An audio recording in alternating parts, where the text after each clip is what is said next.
श्रीमद् भागवत कथा का आयोजन छपरा के मारुति मानस मंदिर में होने जा रहा है। यह कथा 20 नवंबर से 26 नवंबर तक चलेगी।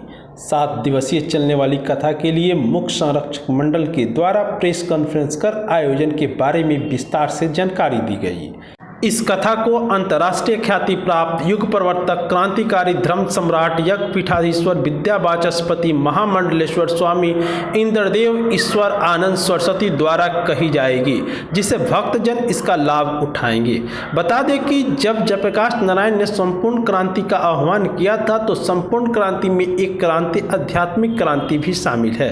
बगैर आध्यात्मिक क्रांति की संपूर्ण क्रांति अधूरी है।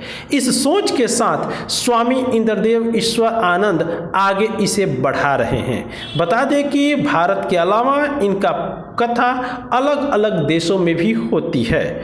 मौके पर उपस्थित शिष्या जयंती राय द्वारा बताया गया कि स्वामी जी द्वारा कथा के साथ साथ नारी परीक्षण भी किया जाता है। इससे आप भक्तजन स्वास्थ्य संबंधी जानकारी भी नारी परीक्षण के द्वारा प्राप्त कर सकते हैं। यह बिल्कुल निःशुल्क होती है। आश्रम है उनका, परमार्थ गौशाला के नाम से गौशाला है। पूरे देश में 6 जगह पे गौशाला है उनकी और 6 जगह पे लगभग गुरुकुल है, जिसमें अनाथ बच्चे पढ़ते हैं और वृद्ध माताओं का एक शरण का केंद्र है। तो वृद्ध माताओं की सेवा करते हैं, अनाथ बच्चों को पालते हैं और भागवत कथा शिष्यों के परिवार में जाकर के जगह जगह कहते हैं और गौशाला की सेवा। यहाँ भागवत का सबसे कम दिनों का 7 दिवसीय का आयोजन है। 7 दिनों तक चलेगा। 20 नवंबर से लेकर के और 26 नवंबर तक आपका आयोजन है।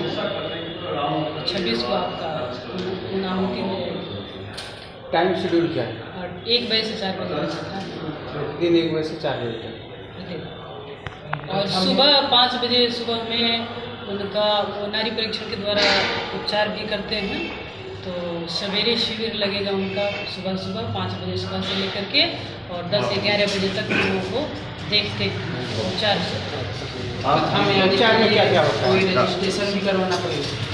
नहीं, ऐसा कुछ निःशुल्क बताइए। निःशुल्क कोई रजिस्ट्रेशन वगैरह नहीं। योग उपचार में क्या क्या होता है?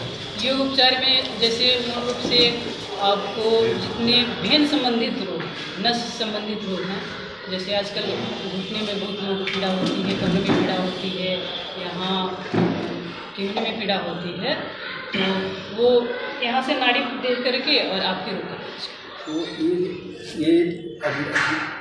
ये संपूर्ण क्रांति की सेनानी रहे हैं और ये आध्यात्मिक क्रांति भी मूल्य था। सांस्कृतिक क्रांति आध्यात्मिक था। अध्यात्म से भटक करके आदमी जो है तो दूसरी दिशा में चला जा रहा है, लोगों का नैतिक ह्रास होकर चला जा रहा है।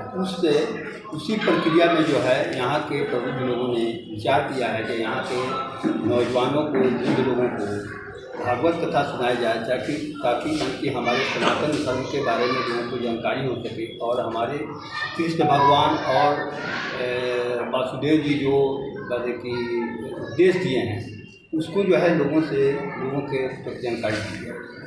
भागवत के बारे में कहा गया है, हमारे ये जो है पुराण जो है तो माने कि ये 18 पुराण है, उसमें भागवत जो है तो अंतिम पुराण है जो हमारे लिए बहुत मतलब कि ये महत्व रखता है। यहाँ पर कहा जाए विशेष रूप से इस भागवत पुराण से हमको ज्ञात होता है कि हमारे इसके एक श्लोक को भी अगर हम ग्रहण करते हैं, अपने पुराणों से श्रवण करते हैं, तो हमारे 7 पुत्रों के जो हमारे पुरुष लोग होते हैं, पीछे के जो पितर लोग होते हैं, वे कर जाते हैं। इसलिए संतान का एक फर्ज बनता है कि भागवत कथा करावे और कहीं होता हो तो श्रवण करें। इसी आयाम को मानते हुए हम लोगों ने मतलब कि ये इसका आयोजन किया है, जिसमें जयंती जी का विशेष रोल रहा है और ये इस कार्यक्रम को यहाँ लाई महिला होकर के भी, एक नारी होकर भी, तो इनके साथ हम लोग कंधे से कंधे मिलाकर इस काम को सफल करने के लिए यहाँ के छपरा वासी के प्रबुद्ध लोग और सभी लोग लगे हुए हैं। विशेष रूप से हमारे सांसद माननीय सांसद जनार्दन सिंह सिग्रीवाल का पहल है इसमें।